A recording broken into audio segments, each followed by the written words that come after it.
Want to watch Netflix directly on your Spectrum cable box? Many newer Spectrum cable boxes, especially Spectrum 101, 201, and 401 models, come with the Netflix app pre-installed.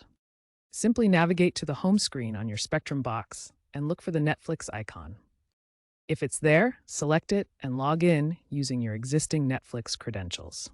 Make sure your box is connected to the internet with a stable connection, at least 5 Mbps for SD content and 25 Mbps for 4K. Once logged in, you can browse and stream just like you would on any other device. If you don't see the app, check Spectrum's website or app to confirm your box model is compatible, as older boxes may not support it. Also, be sure to keep your box updated with the latest firmware. What if your Spectrum box doesn't have the Netflix app? No problem. You have a few options. First, you can use casting. If your Spectrum box has Chromecast built in, check your box's specifications. Alternatively, you can connect your phone or tablet directly to the Spectrum box using an HDMI cable and use the casting feature.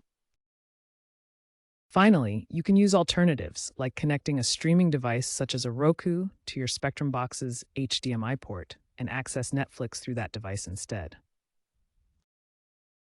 You can also use an Amazon Fire Stick plugged into the HDMI port of your Spectrum box to access Netflix. This gives you access to Netflix even if your Spectrum box doesn't directly support the app. Make sure you have a stable internet connection, regardless of the method you choose.